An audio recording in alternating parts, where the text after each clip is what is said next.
Hello everyone, कैसे हैं बच्चों आप। आई होप आप सभी सेफ होंगे, सुरक्षित होंगे। बेटा, in last lecture of this chapter we have studied Hershey and Chase experiment. Hershey और चेज ने क्या एक्सपेरिमेंट किया था, ग्रिफ्थ का ट्रांसफॉर्मिंग प्रिंसिपल के बारे में हमने पढ़ा। तो ये हमें पता चला कि डीएनए ही वो जेनेटिक मटेरियल है जो पेरेंट्स से बच्चों में ट्रांसफ़र होता है। But in some cases RNA also acts as genetic material. तो बाद में कुछ कंट्रोवर्सीज हुई कि भाई डीएनए या आरएनए इन दोनों में से बेटर जेनेटिक मटेरियल कौन सा है। तो उस चीज़ को सॉल्व करते हुए ये पाया गया कि डीएनए जो है it is a better genetic material as compare to RNA. हमें पता है कि कुछ वायरसेस के केस में आरएनए भी जेनेटिक मटेरियल की तरह काम करता है। That means it is the RNA which get transferred from one generation to another. तो अब हम अगर बात करें कि भाई जेनेटिक मटेरियल जो है उसकी क्या क्या प्रॉपर्टीज़ होनी चाहिए, क्या क्या पर्टिकुलर उसकी करेक्टरिस्टिक्स होनी चाहिए, अगर कोई भी मॉलिक्यूल जेनेटिक मटेरियल है तो उसमें क्या क्या फीचर्स होने चाहिए, अब हम उनके बारे में पढ़ेंगे। तो बच्चों, नीट 2017 में क्वेश्चन आया हुआ है कि जो प्रॉपर्टीज़ है एक जेनेटिक मटेरियल होने के लिए क्या क्या प्रॉपर्टीज़ एक मॉलिक्यूल में होनी चाहिए। तो उसमें कुछ ऑप्शंस दिए हुए थे, जैसे थ्री ऑप्शंस हैं वो बाहर से दे दी और एक पर्टिकुलर वन ऑप्शन है जो कि जेनेटिक मटेरियल का उसमें दे रखा था, तो उस पर हमें टिक करना है। तो genetic material DNA versus RNA, अभी मैंने बताया आपको कि हम डीएनए को बेटर जेनेटिक मटेरियल मांगते हैं आरएनए की कंपैरिजन, वो भी हम पढ़ेंगे ऐसा क्यों है। तो पहले बीइंग अ जेनेटिक मटेरियल क्या क्या क्वालिटीज़ होनी चाहिए। First, it is able to generate its replica होता है बच्चों duplicate copy.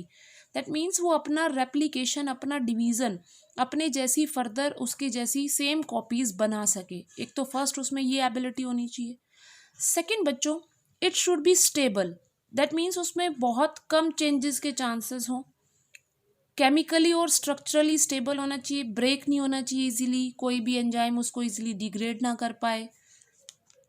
Third, it should provide the scope. देखिए, हमें पता है कि इवोल्यूशन हो रहा है, चेंजेस हो रहे हैं। अगर डीएनए ट्रांसफ़र होता है one generation to another generation और अगर एनवायरमेंटल कंडीशन जो है वो अनफेवरेबल है, तो हमें अपने डीएनए के अंदर ऐसे चेंजेस लाने होंगे कि हम उस पर्टिकुलर एनवायरमेंट में सर्वाइव कर सकें। तो इसीलिए जो जेनेटिक मटेरियल होगा उसमें स्लो चेंजेस भी आने चाहिए ताकि इवोल्यूशन हो सके। And you know very well, evolution is essential for survival. ठीक है, नेक्स्ट आता है it should be able to express itself. आपको पता ही है बच्चों, डीएनए जो है, डीएनए आगे जाके आरएनए बनाता है और आरएनए से प्रोटीन बनता है and protein is the expressible form of a gene. तो वो अपने आप को एक्सप्रेस भी कर सके, अपना एक्सप्रेशन भी शो करे। तो ये कुछ पर्टिकुलर फीचर्स हैं कि जो जेनेटिक मटेरियल में होनी चाहिए। तो अब देखिए क्या ये डीएनए में है। फर्स्ट देखिए रेप्लिका। आपको अच्छी तरह पता है बच्चों, डीएनए जो है हमारा वो डबल स्ट्रैंडेड डीएनए होता है और अपने जैसी सेम जब वो नेक्स्ट एक सेल जब डिवाइड करता है, एक सेल जब डिवाइड करता है दो सेल्स में, तो इसका जो डीएनए है बच्चों वो नेक्स्ट जनरेशन में ट्रांसफ़र होता है। तो ऐसा तो है नहीं कि ये सेम डीएनए ही चला जाए, ये अपनी कॉपीज बनाता है और फिर उस डीएनए को ट्रांसफर करता है। तो हमें पता है कि ड्यू टू बेस पेयरिंग के कारण और complementary means A will bind with T, G will bind with C, ये जो बेस पेयरिंग है इसके कारण डीएनए और आरएनए दोनों ही ये जो क्वालिटी है ये फुलफिल करते हैं। लेकिन जो बाकी अदर मॉलिक्यूल्स है जैसे प्रोटीन है, प्रोटीन में किसी तरह की कोई कॉम्प्लीमेंट्री या फिर उसमें बेस पेयरिंग वाली फीचर नहीं होता है। ठीक है, तो ये डबल स्टैंडर्ड होता है डीएनए और इसके जो प्यूरिन होता है वो पिरामिडीन के साथ बेस पेयर करता है। हमने पढ़ा था चारगफ रूल में और फीचर्स ऑफ डीएनए में भी पढ़ा था। तो ये जो कॉम्प्लीमेंट्री बेस पेयरिंग है ये सिर्फ पॉसिबल किस में, डीएनए में या फिर आरएनए में। ठीक है, नेक्स्ट आता है स्टेबिलिटी। अब हम बात करें बच्चों स्टेबिलिटी की, तो यहाँ हम थोड़ा कंपैरिजन करेंगे डीएनए और आरएनए के बीच में। तो जो डीएनए होता है बच्चों it is more stable as compare to RNA. DNA जो है वो आरएनए से ज़्यादा स्टेबल होता है। देखिए क्यों। सबसे पहला तो बच्चों आपको पता ही है डीएनए जो होता है वो हमेशा डबल स्ट्रैंडेड होता है, आरएनए इज सिंगल स्ट्रैंडेड। तो जो डबल स्ट्रैंडेड है उसमें बॉन्डिंग ज़्यादा स्ट्रॉन्ग होती है as compare to RNA single stranded. तो डीएनए का डबल नेचर होने के कारण, डबल स्ट्रैंडेड नेचर होने के कारण it is more stable than RNA. ठीक है। सेकेंड केस, डीएनए के केस में बच्चों यहाँ मैंने स्ट्रक्चर बना दिया है आपको इजी करने के लिए। डीएनए में हम देखते हैं कि ये जो सेकंड कार्बन है यहाँ पर डीऑक्सीराइबोज है, ये यहाँ एक ऑक्सीजन कम है, but in case of RNA OH group is present. तो बच्चों जो OH ग्रुप होता है वो बहुत जल्दी पार्टिसिपेट करता है बॉन्डिंग में, तो इसमें जो वेरिएशन के चांसेस है, रिएक्शन के जो चांसेस है आरएनए में वो ज़्यादा होते हैं। इसीलिए डीएनए क्या है, कम रिएक्टिव होता है, तो ये जल्दी सी बॉन्ड नहीं बनाएगा, तो जो डीएनए है वो ज़्यादा स्टेबल है एज कम्पेयर टू आरएनए। ठीक है। तो आरएनए हाईली रिएक्टिव है, इसलिए इसकी ये इजीली डिग्रेड हो जाता है किससे, एंजाइम से। बट ये क्या है, जल्दी बॉन्ड फॉर्मेशन में पार्टिसिपेट नहीं करता दूसरे कंपाउंड्स के साथ, तो रिएक्शन भी शो नहीं करता, रिएक्ट भी नहीं होता है दूसरों के साथ। ठीक है। Being catalytic RNA is reactive. तो बच्चों आरएनए जब हम आगे पढ़ेंगे तो आरएनए क्या है, it also acts as an enzyme. Ribozyme एक एंजाइम है जो कि आरएनए से मिलके बनता है, तो आरएनए जो है वो एंजाइम की तरह भी काम करता है, तो इसी कारण से आरएनए क्या है, रिएक्टिव हो गया एज कंपेयर टू डीएनए। ठीक है। तो ये कुछ फीचर्स है जो डीएनए को मोर स्टेबिलिटी प्रोवाइड करते हैं। नेक्स्ट आता है प्रेजेंस ऑफ थाइमीन। देखिए बच्चों जो थाइमीन है हमें पता है डीएनए में होता है, और आरएनए में उसी थाइमीन की जगह होता है यूरेसिल। ठीक है। अगर मैं बात करूं इनके दोनों के स्ट्रक्चर की, तो आप देखिए अगर मैं यूरेसिल में इस कार्बन पोजीशन पे मिथाइल ग्रुप ऐड कर दूं तो ये थाइमीन बन जाएगा। आप अपने प्रीवियस लेक्चर वीडियोस देखिएगा, उसमें मैंने बताया हुआ है कि अगर इसको मैं कन्वर्ट कर देती हूँ किसमें, अगर मैं यहाँ मिथाइल ग्रुप जोड़ देती हूँ और ये थाइमीन में कन्वर्ट हो जाता है, दैट मीन्स यूरेसिल किस में कन्वर्ट हो गया, थाइमीन में। तो थाइमीन में मिथाइल ग्रुप होने की वजह से ये इजीली डिग्रेड नहीं होता है। ठीक है। जब किसी कंपाउंड में बच्चों मिथाइलेशन हो जाता है तो वो एंजाइम से इजीली डिग्रेड नहीं हो सकता। ठीक है। तो ये भी एक इसकी पर्टिकुलर फीचर हो गई कि भाई जो थाइमीन है वो ज़्यादा स्टेबल है एज कम्पेयर टू यूरेसिल। ठीक है बच्चों। नेक्स्ट हम पढ़ेंगे म्यूटेशन। अभी मैंने देखा स्टेबिलिटी के उस पर देखे तो भी डीएनए ज़्यादा स्टेबल है। म्यूटेशन देखिए दोनों जो डीएनए और आरएनए हैं they can be mutated easily, उनमें बहुत इजीली चेंजेस हो सकते हैं, लेकिन RNA being unstable mutate eight faster rate. RNA में म्यूटेशन के चांसेस ज़्यादा हैं क्योंकि वो कम स्टेबल होता है एज कंपेयर टू डीएनए। और यही कारण है बच्चों जो कोविड-19 का जो वायरस है, कोरोना वायरस, वो उसका जेनेटिक मटेरियल क्या है, आरएनए। तो जैसे ही उसके अगेंस्ट पता लगाते हैं कि भाई ये मेडिसिन से इसको ट्रीट कर सकते हैं, तो वो क्या करता है, फटाफट से अपने आरएनए को म्यूटेट कर लेता है, चेंजेस ले आता है, जिससे कि जो मेडिसिन है उसको अफेक्ट नहीं कर पा रही है। समझ में आ रही है मेरी बात। तो इसीलिए जो वायरसेस होते हैं उनमें इवोल्यूशन बहुत जल्दी होता है, क्योंकि उनका लाइफ स्पैन भी बहुत छोटा होता है, बहुत जल्दी अपनी नई प्रोजनी बना लेते हैं, बहुत जल्दी डिवाइड कर जाते हैं, और उनमें जो इवोल्यूशन हो रहा है मैंने बताया ना अभी, जो उनका आरएनए होता है बहुत जल्दी म्यूटेशन हो जाती है उसमें, और आरएनए दूसरी फॉर्म में कन्वर्ट हो जाता है। एक मेडिसिन बनती है उसके अगेंस्ट कि भाई ये मेडिसिन उसको ट्रीट कर देगी, इतने में ही वो वापस से अपना दूसरा पाथवे अडोप्ट कर लेता है कि किसी दूसरे मेथड से डिवाइड करना शुरू कर देता है, क्योंकि उसका आरएनए क्या हो गया, चेंज हो गया। ठीक है बच्चों। तो म्यूटेशन के तौर पे भी देखा ही जाए तो आरएनए क्या है, बहुत जल्दी म्यूटेट हो जाता है, इसलिए वो कम स्टेबल है।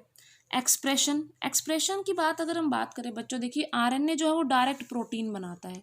मैं आपको शुरू से बताती आ रही हूँ, कई बार बताया है, डीएनए क्या बनाएगा, आरएनए क्या बनाएगा, प्रोटीन। तो जो प्रोटीन है बच्चों, it is the expressible form. जो प्रोटीन है वही एक्सप्रेसिबल फॉर्म है। ठीक है। तो डीएनए से आरएनए, आरएनए से प्रोटीन एक्सप्रेस कर रहा है अपने आप को।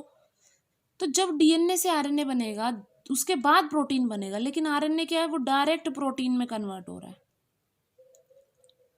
ठीक है। तो हम कह सकते हैं कि जो प्रोटीन मशीनरी है वो किसके चारों तरफ घूमती है, आरएनए के। जब तक आरएनए नहीं बनेगा प्रोटीन नहीं बनेगा। तो हम कह सकते हैं कि एक्सप्रेस होने की फॉर्म में आरएनए जो है वो डायरेक्टली प्रोटीन बना सकता है, और इजीली एक्सप्रेस करता है कैरेक्टर को। लेकिन बेटा जो डीएनए है वो तभी एक्सप्रेस हो पाएगा जब आरएनए बनेगा। That means DNA is dependent on RNA for its expression. ठीक है, तो कंक्लूजन हमें क्या निकला कि भाई आरएनए और डीएनए दोनों ही जेनेटिक मटेरियल की तरह एक्ट करते हैं, लेकिन जो डीएनए है वो ज्यादा स्टेबल होता है एज कंपेयर टू आरएनए। ठीक है, समझ में आ रही बात। लेकिन अगर मैं ट्रांसफर की बात करूं, ट्रांसमिशन जो होता है, देखिए डीएनए क्या है, स्टेबल ज्यादा है, तो वो जेनेटिक इंफॉर्मेशन को काफी टाइम तक स्टोर करके रख सकता है, उसमें चेंजेस बहुत कम आएंगे। ठीक है, लेकिन ट्रांसमिट जो हो रहा है, एक्सप्रेस जल्दी कौन सा हो सकता है, आरएनए। ठीक है, तो RNA was the first genetic material, जो पहली लाइफ फॉर्म आई थी बच्चों, जब सबसे पहले सेल बना था अर्थ पे। अगर मैं ओरिजिन की बात करूं लाइफ की, तो सबसे पहली जो लाइफ फॉर्म आई थी वो कौन थी, उसमें जेनेटिक मटेरियल क्या था बच्चों, आरएनए। ठीक है, नेक्स्ट आता है डीएनए रेप्लिकेशन। अब हम बात करेंगे बच्चों डीएनए रेप्लिकेशन की, कि डीएनए अपनी कॉपीज कैसे बनाता है, डीएनए डिवाइड कैसे करता है। देखिए हमने अभी देखा कि DNA is the only molecule that is capable of self replication. अपनी जो सेल्फ रेप्लिकेट कर रहा है, अपनी कॉपीज बना रहा है, सिर्फ डीएनए ही वो मॉलिक्यूल है, इसीलिए इसको लिविंग मॉलिक्यूल कहा जाता है। ठीक है, और इसका अगर रेप्लिकेशन जो होता है, इसका मल्टीप्लिकेशन जो होता है, अपनी कॉपीज जो बनाता है, ये कौन सी फेज में बनाता है, एस फेज में। एस फेज को हम सिंथेसिस फेज भी बोलते हैं। Synthesis means formation. ठीक है, तो वॉटसन और क्रिक ने क्या बताया था बच्चों, वॉटसन और क्रिक ने आपको पता है स्ट्रक्चर ऑफ डीएनए दिया था, डबल हेलिकल मॉडल दिया था। जब वो डबल हेलिकल मॉडल दे रहे थे तभी उन्होंने बताया था कि डीएनए जो है वो किस मेथड से रेप्लिकेट करता है, किस मेथड से डिवाइड करता है। तो वो बच्चों इन्होंने बताया था कि डीएनए डिवाइड करता है सेमी कंजर्वेटिव मेथड से। अब जैसा कि आपको नाम से ही पता चल रहा होगा, सेमी होता है बच्चों हाफ, कंजर्वेटिव मतलब कंजर्व रखना, बचा के रखना, हाफ बचा के रखना अपने आप को। तो इसका क्या मतलब है, हम अब इस डायग्राम से समझेंगे कि डीएनए जो है बच्चों वो सेमी कंजर्वेटिव मेथड से डिवाइड करता है। दैट मीन्स डीएनए में हमें पता है 2 स्ट्रैंड प्रेजेंट होती है, डीएनए में हमारे क्या है 2 स्ट्रैंड प्रेजेंट होती है। ठीक है, एक 5' to 3', एक होती है 3' to 5'। ये एंटी पैरेलल होती है, हमें पता है, कॉम्प्लीमेंट्री बेस पेयरिंग शो कर रही है। ठीक है, 5' to 3', 3' to 5'। जब ये सेपरेट होंगे, ठीक है, जब इनके बीच का बॉन्ड टूटेगा बच्चों, जब ये डिवाइड करेगा, अपनी कॉपीज बनाएगा, तो सबसे पहले ये दोनों स्ट्रैंड क्या करती हैं, आपस में सेपरेट होती हैं। ठीक है, एक स्ट्रैंड ये आ गई, एक स्ट्रैंड ये आ गई। तो अब जो नया डीएनए बनेगा बच्चों वो इसका कॉम्प्लीमेंट्री होगा पुरानी वाली स्ट्रैंड का। तो ये जो स्ट्रैंड है ये कैसी है, हमारी ओल्ड। ये वाली जो स्ट्रैंड्स हैं ये कैसी हैं, ओल्ड स्ट्रैंड जो पहले से थी। ये जो बनी है बच्चों ये कैसी है, न्यू। तो आपको याद रखना है कि डीएनए रेप्लिकेशन के टाइम जो नई स्ट्रैंड बनती है वो पुरानी वाली के ही बेसिस पे बनती है। तो देखिए जो नया डीएनए बना मेरे पास यहाँ पे, इसमें हाफ तो क्या रह गई, पुरानी, हाफ आ गई नई, यही हुआ ना। तो semi means half, half conserve रही पहले वाली ही। तो इसीलिए डीएनए किस मेथड से डिवाइड कर रहा है बच्चों, सेमी कंजर्वेटिव मेथड से। ठीक है, that means after duplication, after replication, after division, one of the strand of DNA is parental and another is new. तो एक पुरानी है पेरेंट वाली और एक न्यू है, इसीलिए हम इसको कहते हैं सेमी, हाफ, कंजर्वेटिव, आधी कंजर्व करना, आधी स्ट्रैंड को कंजर्व करना। तो ये क्या कहलाता है बच्चों, सेमी कंजर्वेटिव मेथड। ठीक है, चलिए अब जो ये सेमी कंजर्वेटिव मेथड है, इस पे 2 डिस्कवरीज हुई, 2 एक्सपेरिमेंट किए गए। One was done by Meselson and Stahl on E coli bacteria पे किया था मिजल्सन और स्टेल ने, और दूसरा टेलर ने किया था विशिया फेबिया प्लांट पे। तो बेटा आप याद रखिए, नीट 2016 में क्वेश्चन आया हुआ है कि टेलर ने जो semi conservative method of replication prove किया था वो एक्सपेरिमेंट किस प्लांट पे किया था। तो आप याद रखेंगे विशिया फेबिया। इसके बारे में भी पढ़ेंगे हम कि उसने किस तरह से एक्सपेरिमेंट किया था। उससे पहले हम पढ़ते हैं मिजल्सन और स्टेल का experiment, that is semi conservative method, कि मिजल्सन और स्टेल ने कैसे प्रूव किया कि डीएनए जो है वो किस तरह डिवाइड कर रहा है, सेमी कंजर्वेटिव मेथड से। ठीक है, तो यहाँ बच्चों मैंने एक्सप्लेनेशन लिखा हुआ है, आप पढ़ लीजिएगा। आप जब नोट्स बनाएंगे तो इसको कर लेना आप। ठीक है, मैं इसकी फ़ोटो क्लिक करके भेज दूंगी आपको। हम इसका डायग्रामेटिक वाइज एक बार देख लेते हैं, डायग्राम से आप समझने की कोशिश कीजिएगा। मीजल्सन और स्टेल ने क्या बताया बच्चों कि भाई जो एक उसने ई कोलाई को क्या किया, ई कोलाई बैक्टीरिया को ग्रो करा एक ऐसे मीडियम में जिसने उसने क्या लिया था, ये NH4 अमोनियम क्लोराइड लिया, और जो उसने नाइट्रोजन ली थी वो क्या ली थी, 15 N15। ठीक है, it is the heavy isotope of nitrogen. N15 क्या है, हैवी आइसोटोप है नाइट्रोजन का। तो उसने अमोनियम क्लोराइड मीडियम में मिला दिया और उन बैक्टीरिया को उसमें ग्रो कराया। ठीक है, जब उसने ग्रो कराया बच्चों, तो जब उन बैक्टीरिया के नए DNA बनेंगे तो जाहिर सी बात है वो कैसे होंगे, N15। भाई इन DNA में जो नाइट्रोजन आएगा, नाइट्रोजन तो चाहिए ही DNA में, न्यूक्लियोटाइड में क्या होता है, नाइट्रोजन, नाइट्रोजनस बेसिस, फॉस्फेट और शुगर, तो नाइट्रोजन तो आएगा ही। तो जो नाइट्रोजन इसमें इनकॉर्पोरेट हो रहा था वो नाइट्रोजन कैसा था, N15। ठीक है, N15 आ गए इसमें, तो ये DNA कैसा हो गया, N15 वाला। ठीक है, ये हो गया ई कोलाई का DNA। अब ई कोलाई जब 20 मिनट बाद, देखिए ई कोलाई की जो लाइफ साइकिल होती है बच्चों वो 20 मिनट्स होती है, वो बहुत रैपिडली डिवाइड करता है, 20 मिनट में अपनी प्रोजनी क्या करता है, डबल कर लेता है वो। ठीक है, तो जब एक सिंगल सेल अगर डिवाइड कर रहा है तो उसका DNA पहले क्या होगा, सेपरेट होगा। अभी हमने देखा सेमी कंजर्वेटिव मेथड से डिवाइड करता है DNA। जब ये DNA सेपरेट होगा, देखिए मैंने यहाँ पे 2 स्ट्रैंड बनाए हुए हैं, एक ब्लैक है और एक ब्लू है। ठीक है, तो अब उसने क्या किया, उन N15 वाले जो ई कोलाई बैक्टीरिया थे उनको एक दूसरे मीडियम में ट्रांसफर कर दिया, और उन मीडियम में जो अमोनियम क्लोराइड था, उस मीडियम में जो अमोनियम क्लोराइड था वो क्या था, N14। ठीक है, अब क्या होगा, अब जो नए स्ट्रैंड बनेंगे DNA के वो यही वाला नाइट्रोजन लेंगे, N14 लेंगे, तो पुराने वाले तो N15 है ही, और उसके बाद जो दूसरा स्ट्रैंड बनेगा इसका कॉम्प्लीमेंट्री नया, वो कैसा होगा बच्चों, N14। ठीक है, सेम यहाँ भी N14। समझ में आ रही बात। तो जो पहली जनरेशन मिली वो कैसी मिली, उसे हाइब्रिड, जिसमें एक स्ट्रैंड 15 था, एक 14 था, एक 15 एक 14। ठीक है, फिर उसने कंटिन्यूस उनको ग्रो कराया उसी मीडियम में, N14 में ही। 40 मिनट बाद अब क्या होगा, ये दोनों जो स्ट्रैंड है सेपरेट होंगी, तो ये एक यहाँ चली गई, एक इसमें चली गई। इसी तरह से N15 14 ये भी सेपरेट हुए DNA। भाई दोबारा डिवाइड कर रहा है ना 40 मिनट्स बाद।